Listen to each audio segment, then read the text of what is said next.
और यूपी मांगे उत्तर में आज बात करेंगे ओली के अयोध्या कांड की। तुम्हारे हमारे राम तुम्हारे कैसे हो जाएंगे। भारत और नेपाल के बीच जारी कोल्ड वॉर थमता हुआ नजर नहीं आ रहा है। नेपाल के प्रधानमंत्री केपी शर्मा ओली ने इस बार भारत की हिंदू आस्था पर प्रहार किया है।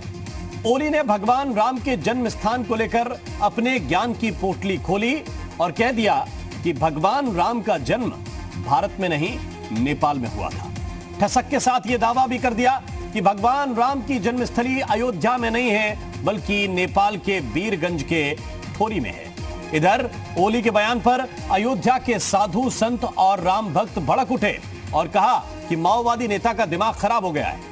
सवाल यह है कि आखिर ओली को अचानक अयोध्या की याद क्यों आई और किसकी शय पर ओली ने हिंदू आस्था पर प्रहार कर दिया। वहीं ओली का यह ज्ञान मेड इन चाइना तो नहीं है। बहस इसी मुद्दे पर करेंगे, लेकिन उससे पहले एक रिपोर्ट आपको दिखाते हैं।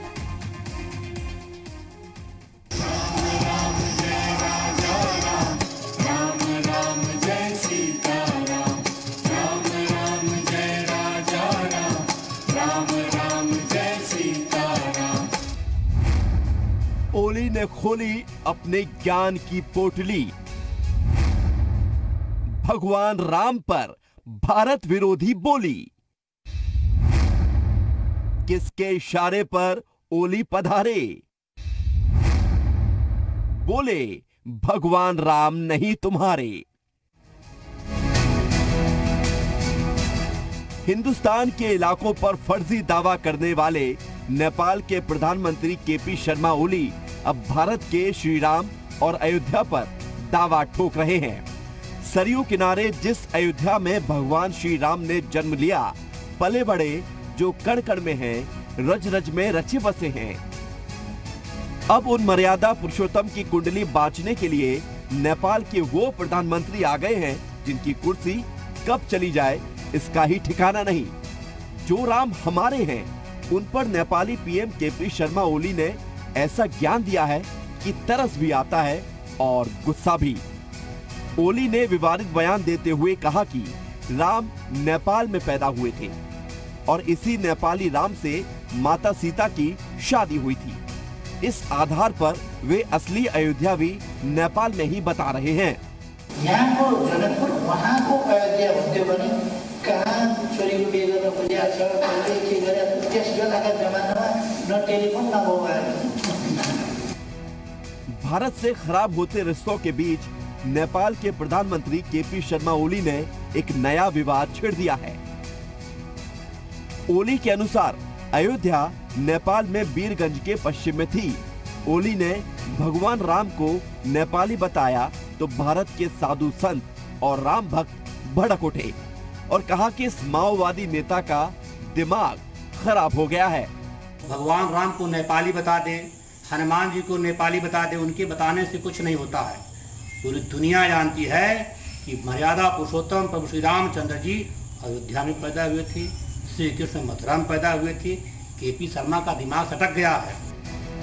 पुराणों में भी लिखा है कि अयोध्या सरयू के किनारे बसी है, तो फिर नेपाल में अयोध्या होने का दावा करने वाले ओली सरयू नदी कहां से लाएंगे? वहां उत्तर दिशा बह सरजू पावन, जिसके उत्तर दिशा में सरजू प्रवाहित होती है वो अयोध्या है, और नेपाल में तो सरजू है ही नहीं है, कैसे दावा कर सकते हैं? ओली के बयान पर डिप्टी सीएम केशव प्रसाद मौर्य ने ट्वीट कर निशाना साधा है और लिखा है कि नेपाल आर्यवर्त का हिस्सा रहा है। केपी शर्मा ओली को मालूम होना चाहिए कि उन्होंने अमर्यादित बयान दिया है। उनका बयान मानसिक दिवालियापन को दर्शाता है। भगवान राम पर ओली की भारत विरोधी बोली कई सवालों को जन्म दे रही है कि आखिर किसकी शय पर नेपाल के प्रधानमंत्री ने इस बार हिंदू आस्था पर प्रहार किया है। ओली के अयोध्या कांड के पीछे कौन है? ब्यूरो रिपोर्ट, जी मीडिया।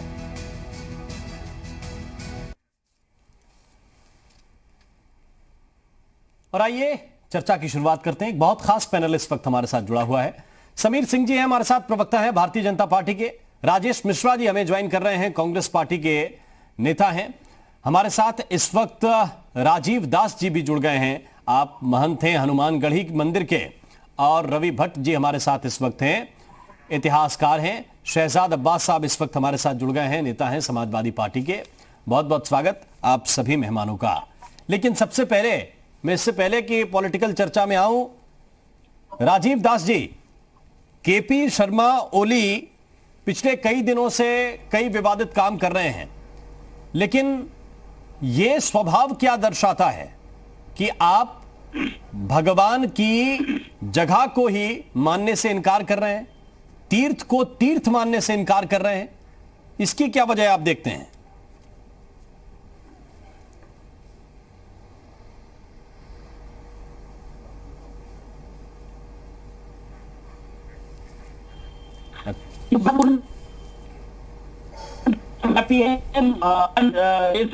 तमाम जगह लीला के द्वारा, तमाम जगह जो है और कला के द्वारा भगवान की चिंतन होता है। किसी देश के व्यक्ति ने बयानबाजी नहीं किया कि भगवान नेपाल में जन्म लिए, चाइना में जन्म लिए, भगवान अफ्रीका में जन्म लिए, क्योंकि देखिए ऐसा है कि दिमाग खब हो गया, इसलिए इसकी बोली बदल गई है। क्योंकि ओली के मन में ये भाव आ गया कि ओली नाम से हो गया नेपाल में, क्योंकि चाइना अभी तत्काल में 3-4 उसका कब्जा किया है। राजीव जी मैं लौट के आता हूं आपके पास, एक दूसरा लौट के आता हूं दिया है। तो राजीव जी, राजीव दास जी मैं लौट के आता हूं आपके पास। हमारे साथ रवि भट्ट जी भी हैं, इतिहासकार हैं। रवि जी, बहुत सारी चीजों की प्रमाणिकता है, चाहे वो रामायण का जिक्र करें, वाल्मीकि की रामायण, फिर रामचरितमानस, गोस्वामी तुलसीदास जी की। इसके अलावा अगर हम इतिहास में जाएं तो कहीं ऐसे कोई साक्ष्य, कोई ऐसे प्रमाण स्थापित कर दें जो कि नेपाल में जन्म हुआ राम का, ऐसा कुछ दिखता है आपको? देखिए, यहाँ पर ये आपका प्रश्न जो है वो अपने आप में एक, मैं इसे कहूँगा it is more of an academic circus. आपका प्रश्न नहीं बल्कि ये जो विवाद है जी वो, क्योंकि ये बिल्कुल, मैं आपको इसके पैरेलल एग्जांपल दूंगा। जैसे उमराव जान जो अवध के अंदर एक, अयोध्या भी अवध में है और अवध के अंदर एक तवायफ हुई जिसका नाम था उमराव जान। हादी रुसवा ने एक नॉवेल लिखा जिसका नाम तो उमराव जान था। वो इतना बढ़िया नॉवेल हो गया था कि लोग उसको रियल लाइफ तवायफ समझने लग गए, जबकि वो, और उसका मजे की बात यह है कि उसकी कभी कब लखनऊ में निकल आती है और कभी कब उसकी बनारस में निकल आती है, जहां लोग आज भी फूल चढ़ाते हैं। तो इसी ढंग से, और कुछ लोग उसको हिस्ट्री मान बैठे हैं, इसी ढंग से नेपाल के जो शर्मा जी हमारे हैं, केपी शर्मा ओली साहब जो हैं जी, उनको ये कंफ्यूजन हो रहा। अगर उसके वीरगंज के पास कोई गांव है, अयोध्या से मिलता जुलता नाम है, इसके मतलब ये नहीं कि वो अयोध्या हो गया। और यहाँ पर उनको मैं एक बात भी बताना चाहूँगा कि वो जिस चीन की शय पे शायद प्रॉब्लम बोल रहे हैं, मुझको नहीं बोलना चाहिए। चीन के यात्री खुद ही जब यहाँ पर 7th सेंचुरी में आता है तो अयोध्या का होने का यहाँ पर वो उसको वाउच करता है, उसको वो प्रमाणित करता है, खुद चीनी यात्री। तो सवाल इस बात का है कि कोई भी अगर मिलता जुलता नाम होगा, अब कोई बहुत फेमस एक्टर है, उस एक्टर के नाम के तमाम लोग हैं, या प्राइम मिनिस्टर राजीव गांधी थे, उनके नाम पे बहुत से लोगों ने अपने बच्चों का नाम राजू रख दिया, तो राजीव थोड़ी ना हो गए। तो ऐतिहासिक तौर से अगर हम देखें तो वीरगंज के पास में जो गांव है वो किसी भी तरीके से वो अयोध्या नहीं है जहां राजा रामचंद्र का जन्म की मान्यता है। और इसके अलावा जैन, बुद्ध और जो ग्रंथों के अंदर, इसको बुद्ध ग्रंथ जो है उसके अंदर पाली की जो टेक्स्ट है लैंग्वेज में लिखी हुई है, जैन की जो प्रकृत लैंग्वेज में जो टेक्स्ट लिखी गई है, उनके अंदर जिस अयोध्या का वर्णन है, जिसका कि इच्छाऊ जो थे उसके वंश के लोग उस पर राज करते थे, जिसको कि मौर्यों का राज जहां पर रहा, जहां पर गुप्तास का राज रहा, जहां पर आपको कह रहे हैं ग्रीक्स ने घेरेबंदी करी, जहां पर कुषाणों का भी यहाँ पर राज रहा। तो उस जगह की जो अयोध्या है जिसको कहते हैं अनकॉन्करेबल, अयोध्य, जिसको कि युद्ध में ना जीता जा सके, उसी से अवध शब्द बना है। उस अयोध्या का जो नेपाल के प्राइम मिनिस्टर जो कह रहे हैं, उससे कोई दूर दूर तक लेना देना नहीं है। It is more of an academic circus, जैसे कोई करता है, इसी ढंग से ये है। ठीक, आप ये ठीक बात कह रहे हैं। लगता है कि जो आपने उमराव जान का जिक्र किया, कुछ सस्ते नॉवेल पढ़ने का चस्का ओली साहब को भी पिछले कुछ दिनों लग गया है, और जी उन्हें बहुत बढ़िया बात आपने कही। इस बात का भ्रम हो गया, और वो भ्रम असल में एक देश के प्रधानमंत्री को हुआ है, इसलिए इस पे हम एकेडमिक सर्कस पे चर्चा भी कर रहे हैं। समीर सिंह जी, आप किस तरह से देखते हैं ओली जी के इस बयान को? एक देश के प्रधानमंत्री हैं और वो देश हमारा पड़ोसी देश है, पुराना मित्र देश भी है। ऐसा अचानक क्या हो गया कि वो 60-70 साल के बाद, आजादी के बाद कम से कम संभले होंगे, तो 70 साल के बाद उन्हें ये होश आ रहा है कि राम यहां थे। अगर वहां थे तो पहले से उन्हें अपनी व्यवस्था करनी थी, बताना था सब लोगों को, वहां जाके लोग पूछते।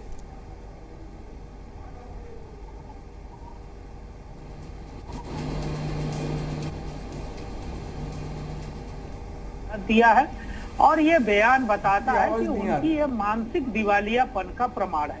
आप नेपाल की परिस्थितियों को देखें, नेपाल के अंदर कम्युनिस्ट पार्टी की सरकार है, और इस समय ओली के खिलाफ नेपाल के अंदर बहुत बड़े पैमाने पर विद्रोह है, और उनकी सरकार जाने की स्थिति में। अभी पिछले दिनों उन्होंने असेंबली को पहले ही भंग करते हुए कार्रवाई को समाप्त करके लोगों में गठजोड़ कर रहे हैं अपनी सरकार बचाने के लिए, और कहीं ना कहीं हमें लगता है कि वो अपनी सरकार की जो किरकिरी हुई है, उनके जो सत्ता से हटने की बात है, उसको लेके लोगों का ध्यान भटकाना चाहते हैं। क्योंकि भारत और नेपाल के रिश्ते आज से नहीं, बहुत पहले से बड़े भाई छोटे भाई का है। हमारे यहाँ के रिश्ते नाते होते हैं, हमारे यहाँ के खान पान एक जैसे है, और भारत और नेपाल के बीच में कहीं कोई पासपोर्ट और वीजा की बात नहीं है। लोग आते जाते रहते हैं पहले से।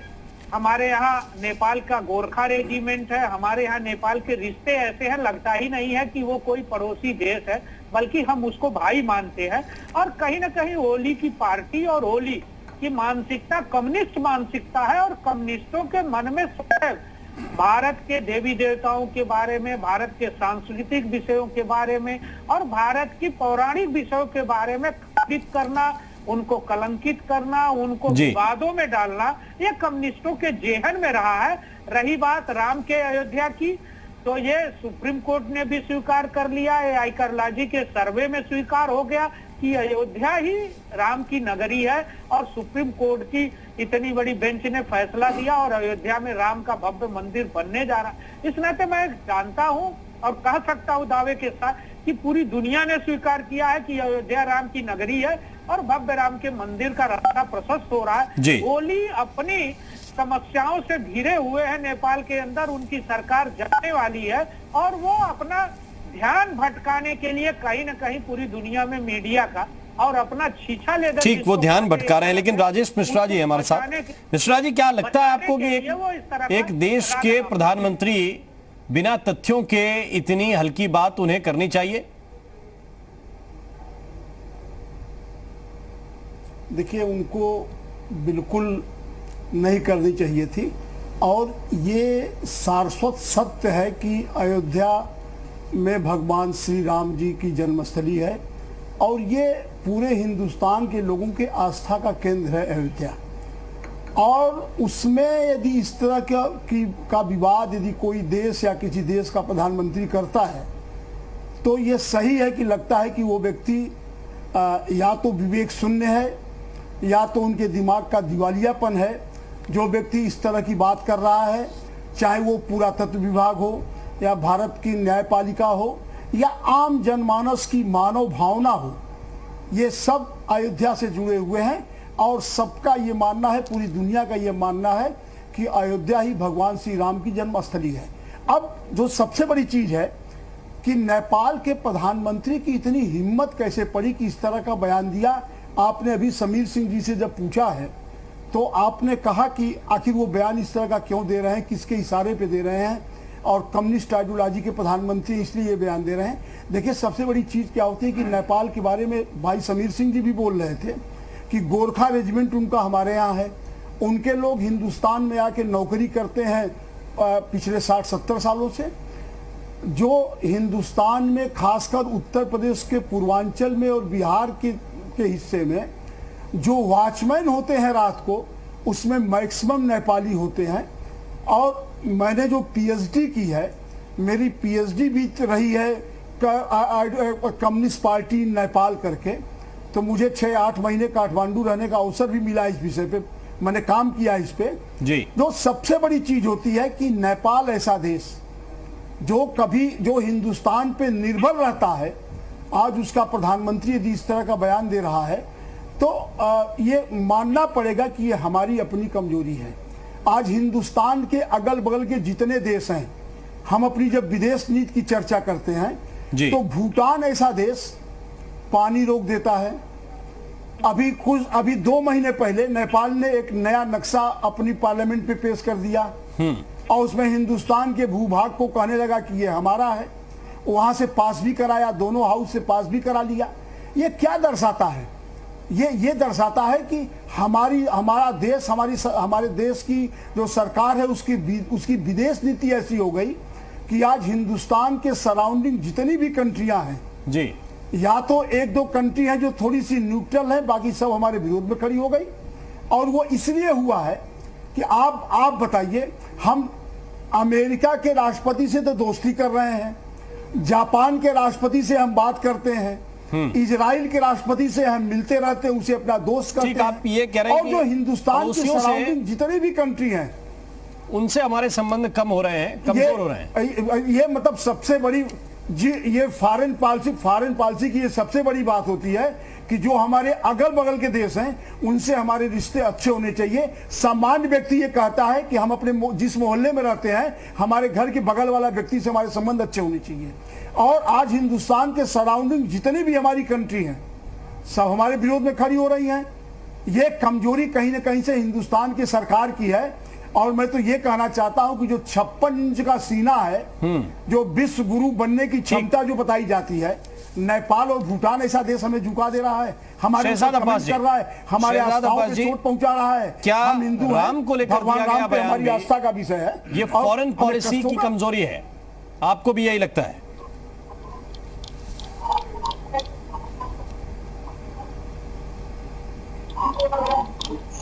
शहजाद अब्बास जी, बहुत शुक्रिया शर्मा जी आपका।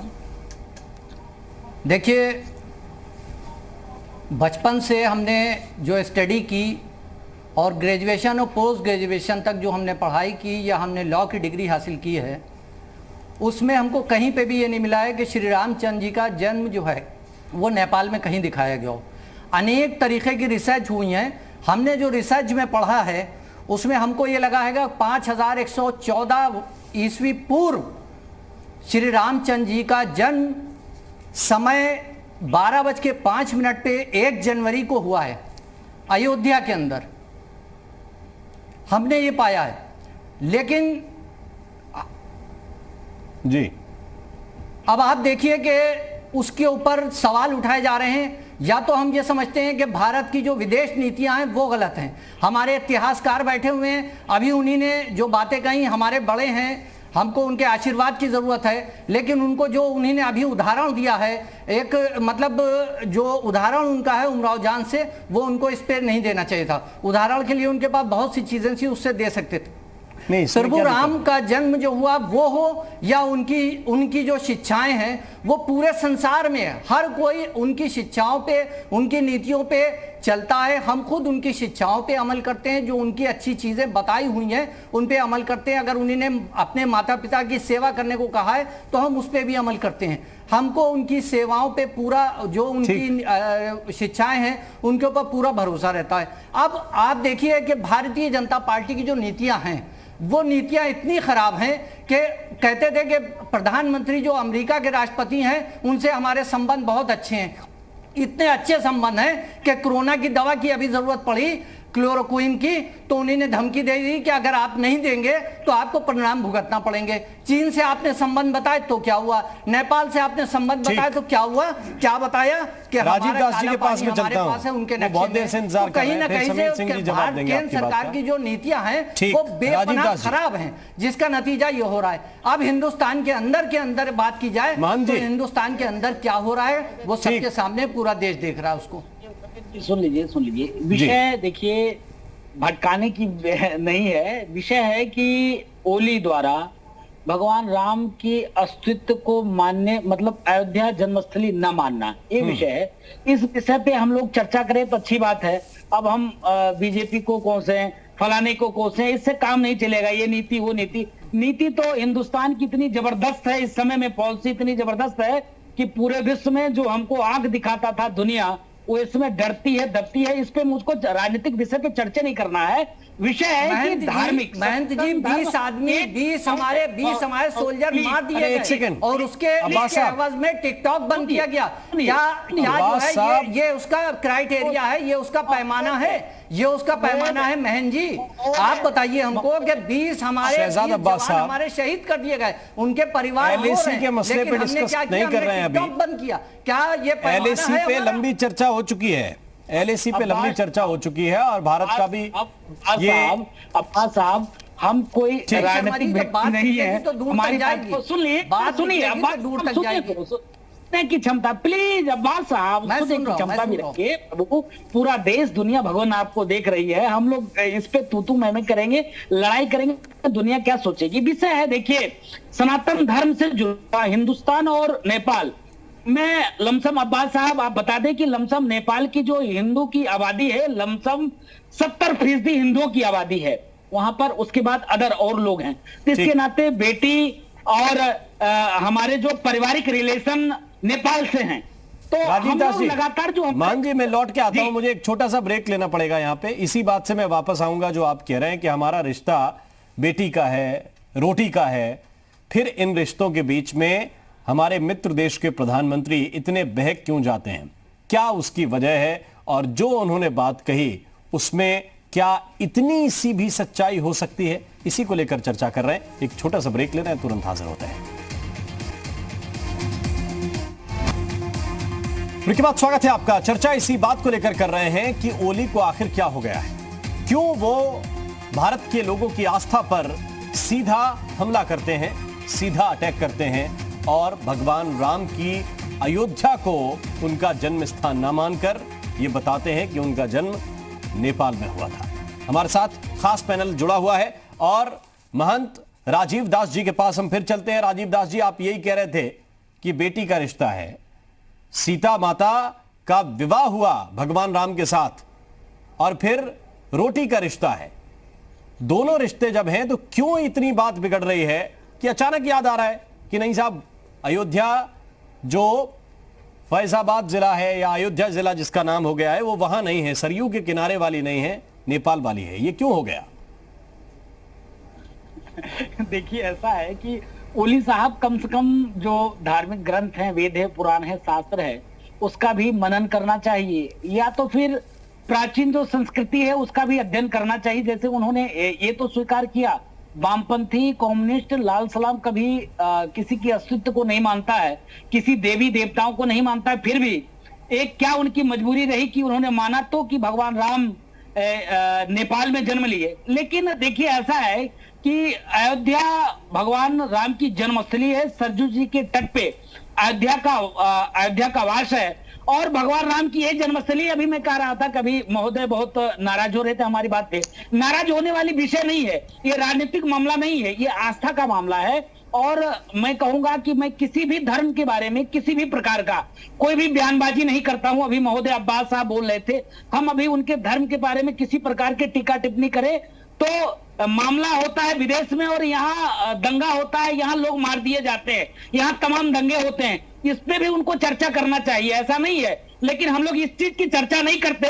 विषय है कि भगवान राम अयोध्या में जन्म नहीं लिए, नेपाल में जन्म लिए, ऐसा कुछ भी नहीं है। भगवान राम की जन्मभूमि अयोध्या है। ओली साहब को एक चीज का तकलीफ है, तकलीफ इस बात की है क्योंकि अभी इस समय में चाइना की गोद में खेल रहे हैं और नेपाल की जो जनता है वो लगातार लगातार विरोध ओली साहब का कर रहा है, इसके नाते ओली साहब को लग रहा है कि इस विषय को डाइवर्ट किया जाए, तभी हम जनता के ऊपर काबू कर सकते हैं। इसके नाते वो सनातन धर्म के बारे में अलूल जलूल बयानबाजी करना शुरू कर दी। अभी 2-3 मंत्रियों से मेरी बात हुई, नेपाल के मंत्रियों से हमारे संपर्क में, क्योंकि हमारे आश्रम नेपाल में भी है, इसके नाते वहां के लोग संपर्क में है। उन्होंने साफ साफ ओली की विचार को खंडन किया और पुरजोर विरोध किया। इसके नाते आपके चैनल के माध्यम से मैं निवेदन करूंगा कि ओली साहब, आपको अधिकार किसी ने नहीं दिया किसी के धर्म के बारे में बोलने के लिए, आपको माफी मांगना पड़ेगा, क्योंकि भगवान अयोध्या है। देखिए, हमारे भगवान है, आराध्य है, सर्वव्याप्त है, पूरे विश्व में उनकी पूजा होता है, तमाम देशों में उनकी पूजा होता है, और तमाम देशों में भी अयोध्या लोगों ने बना के रखा है। ऐसा नहीं है कि अयोध्या नहीं माना है, उन्होंने अयोध्या बना के रखा है, लेकिन वो ये तो नहीं कहते कि भगवान राम यही पैदा लिए। वो ये कहते हैं कि भगवान राम भारत में, उत्तर प्रदेश में एक नगरी है। कई बातों पे तथ्य चलते हैं, कई बातों पे तथ्य चलते हैं, लेकिन न तो नेपाल की सरकार ने किसी तरह के तथ्य पेश किए, न वहां के इतिहासकारों ने कोई तथ्य पेश किए, और करेंगे भी शायद तब जब उनके हाथ में कुछ होगा। लेकिन समीर सिंह जी, विपक्ष के लोग आपसे पूछ रहे हैं कि ये जो पॉलिसी है सरकार की, फॉरेन पॉलिसी, विदेश नीति, उसकी कहीं चूक है या उसकी कमजोरी है, जिस वजह से नेपाल जैसा देश भी आंखें दिखा देता है। देखिए राम जी, मुझे इस बात का तरस आ रहा है कि कांग्रेस के नेता और कांग्रेस पार्टी भी विदेश नीति पर प्रश्न खड़ा कर रही है।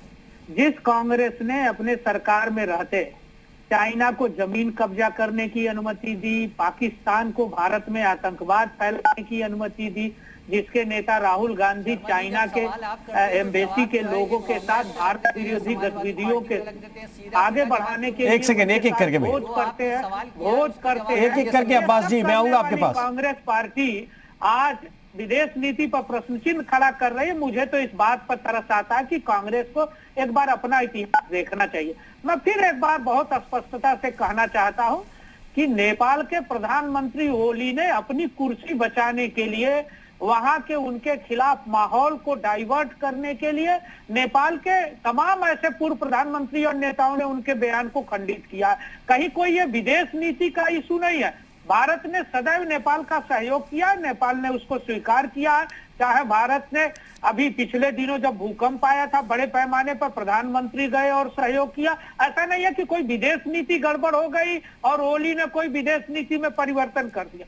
ओली आज घिरे हैं अपने अंतर्द्वंदों से, अपने विरोधों से, और उस अंतर्द्वंद और विरोध को मीडिया, आप कह रहे हैं समीर जी कि ओली ने कोई ऐसा काम नहीं कर दिया कि विदेश नीति बदल दी। वो जो नक्शा पास कराया है लिपुलेख के बगल वाला हिस्सा, देखिए राम जी, वो बदलाव है कि नहीं? नहीं, नेपाल के अंदर जो उन्होंने नक्शा पास कराया है वो बदलाव उनके करने से नहीं हो जाएगा। भारत और नेपाल के बीच जो संधि है उसको वो नकार नहीं सकते हैं। भारत और नेपाल के बीच जो वर्षों से संधियां चली आ रही है वो 2 मिनट में कोई एक देश नहीं नकार देता है। और ऐसा प्रधानमंत्री जो खुद हाशिए पर है, जो खुद अल्पमत में है, उनकी सरकार जाने वाली है, वो जाने वाले, और वो ऐसी परिस्थिति में ये सब बवाल और ये सब विवादित मुद्दे वो सिर्फ इस नाते उठा रहे हैं कि वो अपनी विफलताओं को छुपा सके, अपनी कारगुजारियों को छुपा सके और अपने सत्ता को कुछ और दिन चला सके। लेकिन उनकी सत्ता चलने वाली नहीं है। नेपाल की जनता, नेपाल की कम्युनिस्ट पार्टी के लोग ही समझ रहे हैं कि ओली देश विरोधी गतिविधि में शामिल है और जल्दी ही ओली को अपनी सत्ता से, तो ये सारी चीजें समीर जी, मैं जाऊंगा विपक्ष के नेताओं के पास। एक आखिरी सवाल आपसे मैं इस पे ये करना चाहता हूं। मेरा सवाल आपसे ये है, तो ये सब कुछ नेपाल के ऊपर ही छोड़ देंगे, वहां की विपक्षी पार्टियों के ऊपर छोड़ देंगे, या फिर जो सीधा मैसेज चीन को दिया हमने वैसा नेपाल को नहीं दे सकते क्या? क्योंकि सरकार तो ओली चला रहे इस वक्त। नहीं, देखिए राम जी, नेपाल के रिश्ते, नेपाल की सीमा और चीन की सीमा में बहुत अंतर है। हमारी भारत और नेपाल की सीमा खुली हुई है, हमारे भारत और चीन की सीमा खुली नहीं है। हमने संदेश की बात कही, मैंने कोई कदम उठाने की बात नहीं कही अभी समीर सिंह जी, मैंने संदेश की बात कही। ये स्पष्टता के साथ क्या नहीं बताया जा सकता है कि नेपाल हमारे लिए कोई समस्या नहीं है जी। हमारे लिए जो देश समस्या है हम उनको टैकल कर रहे हैं। भारत के माननीय प्रधानमंत्री जी उन देशों के साथ अच्छा बर्ताव कर रहे हैं और उनके साथ हमारी सेना अच्छा बर्ताव कर रही है। हाँ, लेकिन एक चीज जरूर है, हमको राजेश मिश्रा जी के बयान पर तरस आ रहा है कि जिस कांग्रेस ने कश्मीर को दे दिया, राजेश मिश्रा जी अब वही इसका जवाब देंगे। मिश्रा जी आइए, बोलिए सर। कांग्रेस ने पाकिस्तान और बांग्लादेश के विवाद पर हमेशा बैकफुट पर रही, आज वो ठीक समीर जी अब जवाब देने दीजिए शर्मा जी को। नहीं अच्छी है। ठीक शर्मा जी समीर सिंह जी से कहिए कि जब इस तरह के डिबेट होते हैं तो कुछ पढ़ लिख के बात करके तब बात की जाती है। राजेश जी आपसे ज्यादा सबको याद है जब गोरखपुर से जहाज का अपहरण होकर जब कंधार ले जाया गया, पहले बात सुनिए, गोरखपुर से जहाज का अपहरण हुआ, कंधार जहाज गई, अपहरण करके जहाज को कंधार ले जाया गया, उसके एवज में 6 आतंकवादी हिंदुस्तान से छोड़े गए, जेलों से छोड़े गए, तमाम सारे जो है जवाहरात, तमाम सारे पैसे नगद दिए गए। जम्मू कश्मीर में जब से आतंकवाद कश्मीर में शुरू हुआ, विपक्ष की सरकार थी, मुफ्ती मोहम्मद सईद जी गृह मंत्री हुआ करते थे, भारतीय जनता पार्टी उस सरकार में शामिल थी। समीर जी इन लोगों ने और पाकिस्तान के अंदर आतंकवाद शुरू हुआ। जम्मू कश्मीर में आतंकवाद शुरू हुआ। ये चाइना की बात करते हैं, 20 दिन 25 दिन पहले प्रधानमंत्री ने बयान दिया कि न कोई घुसा है, न कोई कब्जा किया है, न कोई कहीं गया है। और यदि कोई नहीं घुसा था, कोई कब्जा नहीं किया था, कोई गया नहीं था, तो ये रोज समझौता किस बात का हो रहा है? रोज ये क्यों कहा जाता है कि चाइना की सेना पीछे जा रही है, चाइना की सेना पीछे जा रही है? ये प्रतिदिन किस तरह की रोज मीटिंग हो रही है? हमारे 20-20 जवान शहीद हो गए और सरकार कह रही है कि हमारे साथ कुछ नहीं हुआ, हमारे सैनिकों से कोई टकराया नहीं, हमारे तमाम सारे सैनिकों का अपहरण हुआ जो बाद में वहां से छोड़े गए और छोड़ के वो आए। और उसके बाद ये सरकार कहती है, सरकार के मुखिया कहते हैं, सरकार का मंत्रिमंडल कहता है कि चाइना के साथ कुछ भी हमारा नहीं हुआ। चाइना तो यही चाहता है, चाइना तो चाहता है कि हम लद्दाख की जमीन पे कब्जा करें और भारत का ही प्रधानमंत्री कह दे कि हमारी जमीन को कोई कब्जा नहीं किया, कोई छुआ नहीं है। तो जो चाइना चाहता है वो हमारे प्रधानमंत्री कह रहे हैं। और आज नेपाल ऐसा देश, नेपाल में सुनिए समीर जी सुनिए, नेपाल में एक-एक करके इस समय राष्ट्रीय नेता हैं, आधे से ज्यादा नेता बनारस में बीएचयू के विद्यार्थी रहे हैं, आधे से ज्यादा नेता पटना यूनिवर्सिटी के विद्यार्थी रहे हैं। सारे नेपाल के नेता वहाँ त्रिभुवन यूनिवर्सिटी में नहीं पढ़ते, वो बनारस और पटना यूनिवर्सिटी से पढ़ के गए हैं। नेपाल के अंदर ये क्षमता नहीं थी कि वो कभी भी नजर उठा के हिंदुस्तान की तरफ देख सके। और आज 56 इंच जिनका सीना था, जो विश्व गुरु बनना चाहते हैं, जो पूरे विश्व की दलील देते हैं, नहीं हमारी मानसिकता नहीं, जो दिखाई पड़ रहा है। आप लोगों ने देश को, आप लोगों ने भूटान और नेपाल को भी इस परिस्थिति में ले दिया कि आज वो हिंदुस्तान के सामने आग दिखा रहा है। हम नेपाल भी हमें आग दिखा सकता है। ये कभी कोई 70 साल में कल्पना कर सकता था क्या? भूटान हमारा पानी रोक सकता है, इसकी कोई कल्पना कर सकता है क्या? और शर्मा जी जो आप बार बार कह रहे हैं जी कि चाइना के इशारे पे, मेरा ये मानना है कि वहाँ के प्रधानमंत्री ने हिंदुस्तान को छेड़ने के लिए इस तरह का बयान दिया है। न उनके पास कोई तथ्य है, न उनके पास कोई ग्रंथ है, न उन्होंने इसकी कोई पढ़ाई की है। उन्होंने जानबूझ के लिए बयान दिया है कि हिंदुस्तान के लोग परेशान हो और समीर सिंह जी सवाल किया जाए, इस पे बात की जाए। उन्होंने एक सेकंड रुक जाइए आप दोनों लोग। उनका मकसद इतिहास को झुटलाना नहीं है, उनका मकसद सिर्फ ये है कि हम ठीक। समीर सिंह जी और राजेश मिश्रा जी दोनों लोगों से निवेदन है, और चाइना खुश होगा। थोड़ा सा वक्त। समीर सिंह जी आपने हमें बुलाया, मैं बोल रहा था। बिल्कुल आप बिल्कुल ठीक बोल रहे थे, आपकी आवाज बराबर आ रही थी। मैं रवि भट्ट जी के पास जाना चाहता हूं, इसलिए आप दोनों से निवेदन कर रहा हूं कि थोड़ी देर के लिए शांति धारण करें। रवि भट्ट जी, ये फॉरेन पॉलिसी है और फॉरेन पॉलिसी के ऊपर दोनों पार्टियां हैं, वो अपना अपना पक्ष रख रही हैं। वो कह रही कांग्रेस की ठीक नहीं थी, कांग्रेस कह रही बीजेपी की ठीक नहीं। एक सेकंड समीर सिंह जी, एक सेकंड रुक जाइए आप। अब रवि भट्ट जी के पास में जा रहा हूं। भट्ट साहब, आपने तो शुरुआत में उमराव जान का जिक्र कर दिया, उस पर भी समाजवादी पार्टी के नेता को आपत्ति है कि उदाहरण कोई और दे देते। तो विवाद तो किसी भी मुद्दे पर हो सकता है हिंदुस्तान में, लेकिन सवाल इसी बात को लेकर है कि तथ्यों की कसौटी पर कोई बात जब खरी उतरे तब किसी राष्ट्र के प्रधानमंत्री को उस पर टिप्पणी करनी चाहिए। उनके देश की सरकार उनके साथ नहीं खड़ी इस मसले को लेकर, उनके देश का जो आर्कियोलॉजिकल डिपार्टमेंट होगा, उनके देश के जो इतिहासकार होंगे, वो उनके साथ कन्नी काटते हुए एक तरह से नजर आ रहे हैं। किसी ने कोई बड़ी बात अब तक प्रामाणिकता के साथ रखी ही नहीं।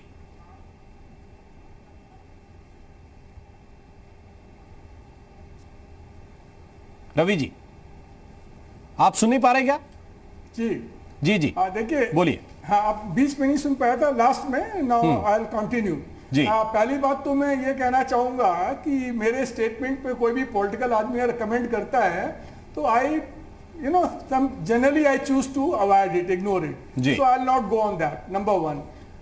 The number two, जब आप इसकी बात करते हैं कि Nepalese historians, they have not stood by him, they have not stood by their statement.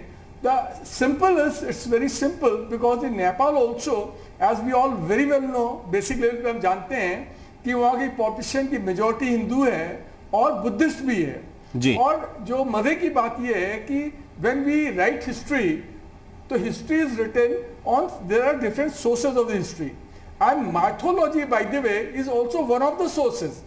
Of course, आप किसी भी source से जब लाएंगे तो उसको cross check जरूर करेंगे, whether it's a mythology, whether it's a oral history, whether it's a written history, or you know something written in the praise of someone. जैसे आपको पृथ्वीराज रासो लिख दी गई है ना, तो आप पृथ्वीराज रासो तो किसी की तारीफ में लिख दी गई, लेकिन फैक्ट से उसे या अकबर के लिए फैजी ने लिख दिया अकबरनामा, तो अकबरनामे में फैजी से हम कहीं डेथ जरूर हम ले लेंगे, उसका जहाँ एक्सेजरेशन होगा वहां पर हम माइनस कर देंगे अतिशयोक्ति होगी। जी। तो मैं ये कहना ही चाहूंगा कि most of the people of Nepal, academic की मैं बात कर रहा हूँ, वो खुद भी बहुत 100% कन्विंस्ड हैं कि अयोध्या नेपाल में नहीं थी, ये क्योंकि बुद्धिस्ट टेक्स्ट के अंदर जो पाली में लिखी गई है, जिसको आप नेपाल में ही बहुत से लोग मानते हैं, उसके अंदर भी लगातार मेंशन किया गया है साकेत का और अयोध्या का।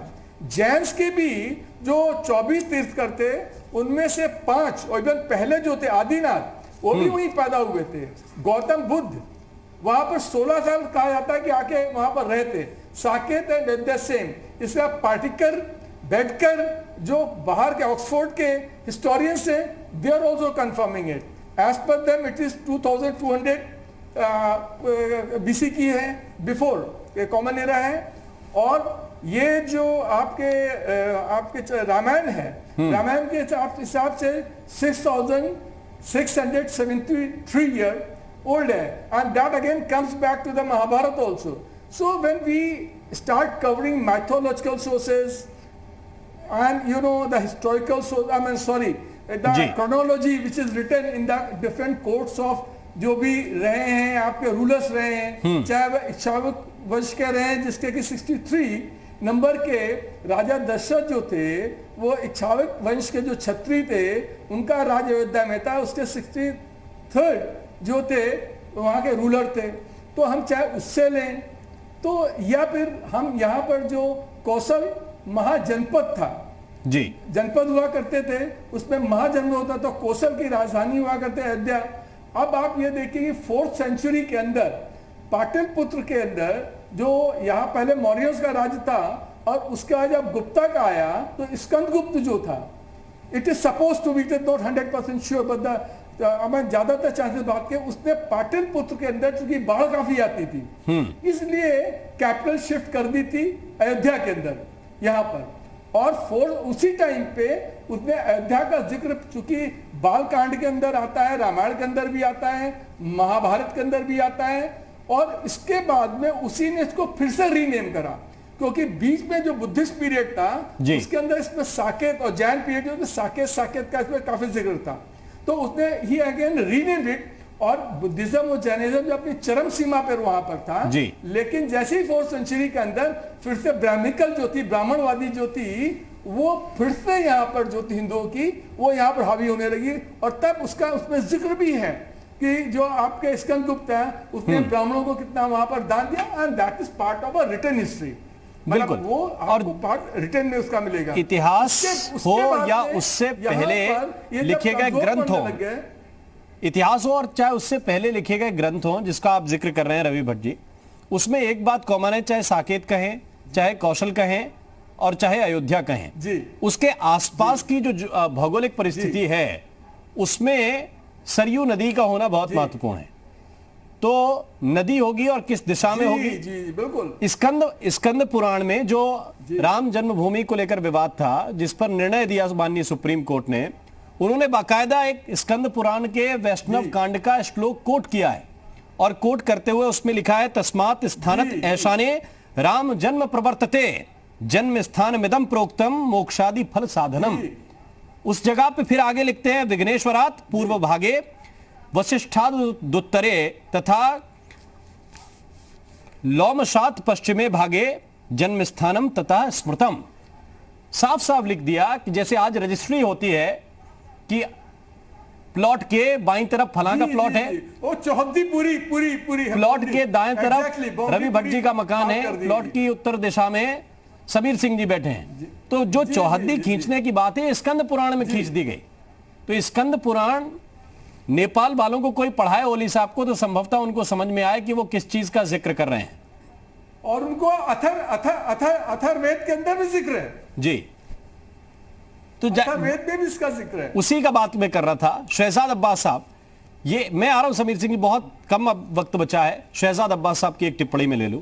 अब्बास साहब, आपको ये लगता है कि ये जो चीन के प्रभाव में चीजें चल रही हैं जिनके बारे में कहा जाए, ये उसी की एक जरूरत समझते हैं भारत को छेड़ने की, या फिर अपने यहां के कुछ लोगों को इस बात में फंसाना चाहते हैं कि वो थोड़ा अगर हिंदूवादी चीजों को मानने वाले हैं तो इस बात में भी उलझ जाएं कि एक वहां भी सर्किट बनवा देंगे, जैसा यहां भी जिक्र हो रहा है कि अयोध्या को लेकर एक पूरा सर्किट बनेगा जिसमें राम वन पथ गमन भी बनेगा, वहां के लोगों को भी वो उलझाना चाह रहे हैं।